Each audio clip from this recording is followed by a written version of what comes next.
The shadow of the conquering German armies covered Western Europe. The self-styled master race was riding high.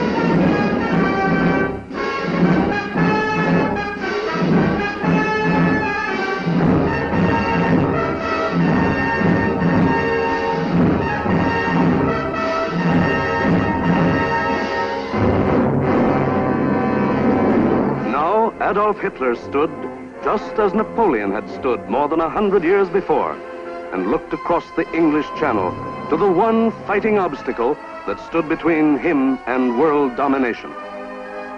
The chalk cliffs of Britain rose sheer and white out of the choppy waters.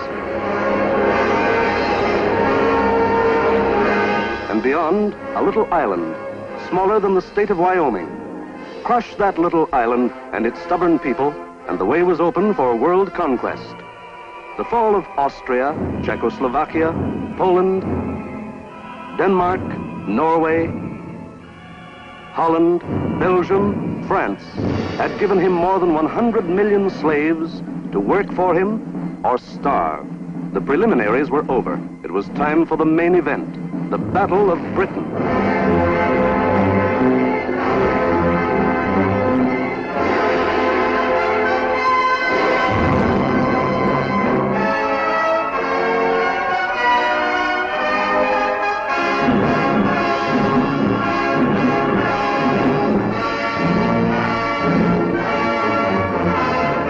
Hitler and his generals feverishly drafted their plans for the conquest of Britain. Every detail must be anticipated. A slip now might wreck the whole timetable of world conquest. 6 weeks of final preparation went into those plans. 6 weeks to determine the history of 1,000 years. The thing was foolproof. See for yourselves how simple the whole operation was to be. Look. German plan for invasion of England. Phase 1. Knock out the Royal Air Force and its bases. Get control of the air and the sea lanes across the Channel. Follow the Blitz plan that had wiped out Poland, the Low Countries, and France. Destroy communication and transport lines. Above all, get command of the air. Phase 2. Pulverize the coastline with dive bombers. Drop parachute troops to take over the airfields and establish beachheads.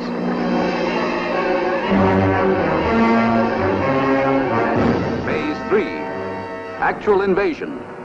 Pour the German panzer divisions across in high-speed barges under an umbrella protecting fighter planes. Then send spearheads of armed might to divide, surround, destroy all opposition.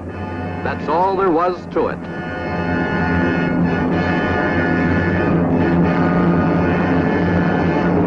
Conquer Britain.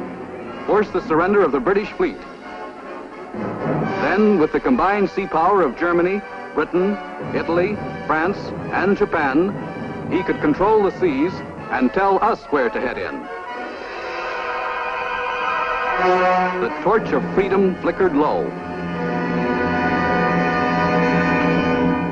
On the Channel invasion coasts, more than 100 fully equipped German divisions were singing the Nazi theme song, "We are sailing against England," as they waited the word from Hitler.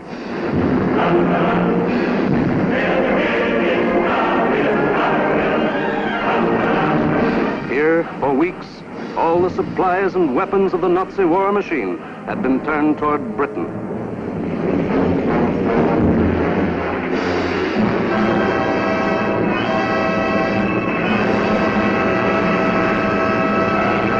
The jaws of the Nazi whale were set to swallow Jonah. And what about Jonah? How was he doing? Well, Britain also had an army, but it was an army dragged from the sea at Dunkirk.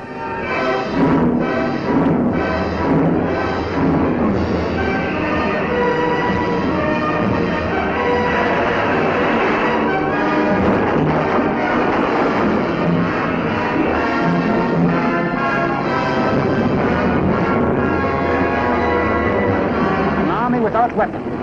These had been left behind on the roads of France. Tanks, guns, motorized equipment, all abandoned to save the one priceless item, men.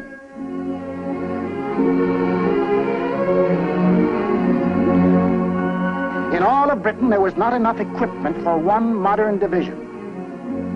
Only one tank for every 1,000 square miles of territory. Only one machine gun for every 1,500 yards of beach. Britain had a navy, too, but it was scattered all over the globe, guarding vital food and supply lines. And the British knew it would be suicide to use their fleet in the narrow waters of the English Channel with the German Air Force in control of the air. Britain also had an air force. An air force outnumbered 10 to 1 by the enemy, both in men and machines. And then there was Britain herself. The people of Britain, the people who were to be terrorized and forced to surrender. They knew that every man, woman, and child, in uniform or out, would be Hitler's target in the onslaught that might come at any moment. They knew they had a job to do, and not much time to do it in. The young, the not so young, and the old. The clerk, the butcher, the farmer, the member of parliament, they formed the civilian army. Britain's Home Guard. They started from scratch.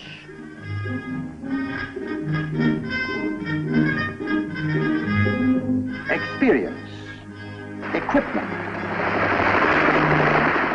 supplies, all were scarce. Only one shell to fire at each practice.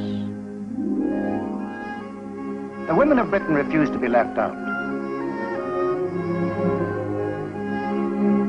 We'll enlist too. We'll put up the barrage balloons.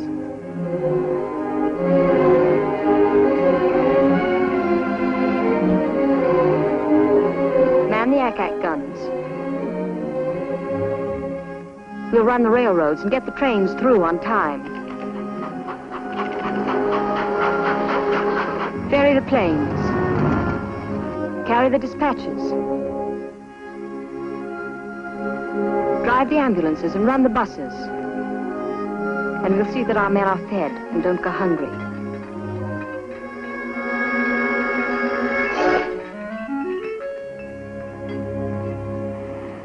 Others worked, men and women alike.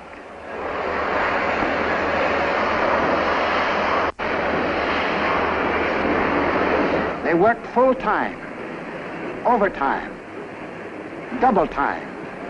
40 hours a week, 50, 60, 70. Hours meant nothing. Fatigue meant nothing. Until the government forced them to cut down hours because over-fatigue was hurting production.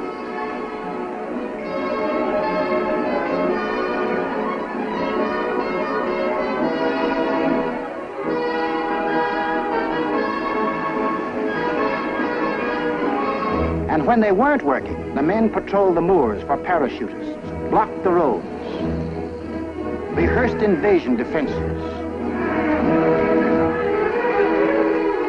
For something had happened here the Germans could never understand. In a democracy, it is not the government that makes war. It is the people.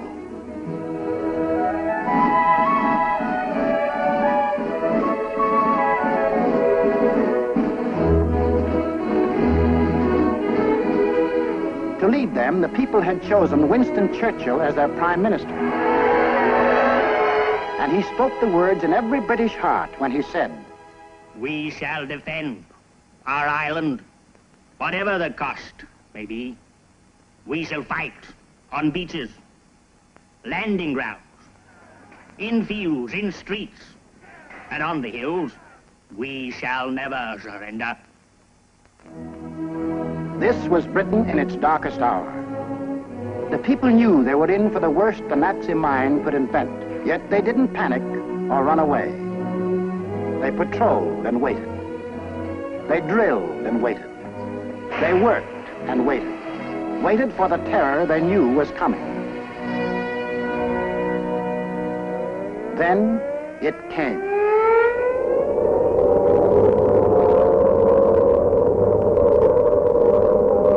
That's the sound that became part of the life of every man, woman, and child in Britain.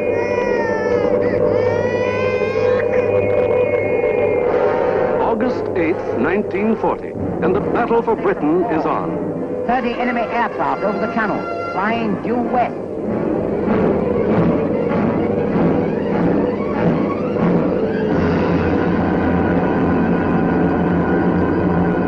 Here comes the Luftwaffe. In dozens of flights, hundreds of planes,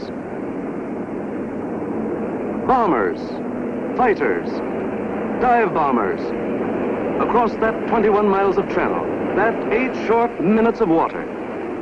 Their first tactics were to bomb convoys in the channel. Convoys loaded with food and munitions, bound for the great port of London.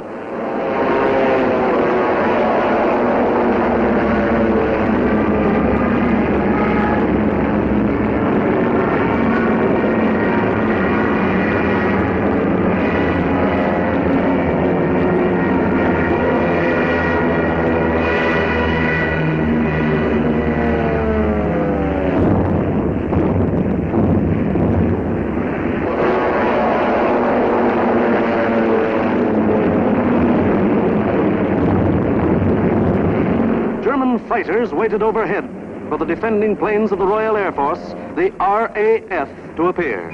They didn't have long to wait.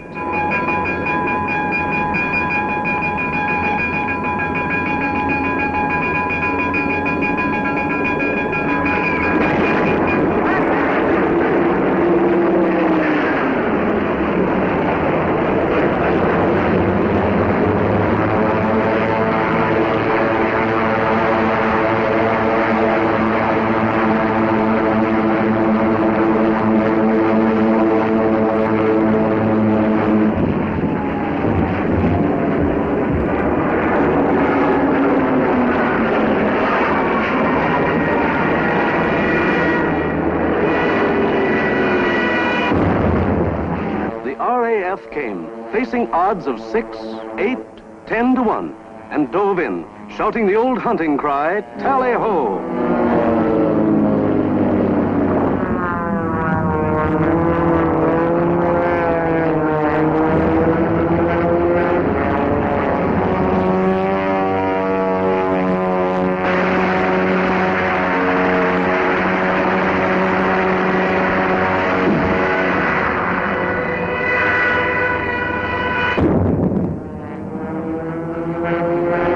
Phase 1 of the Nazi plan called for the RAF to be knocked out of the air.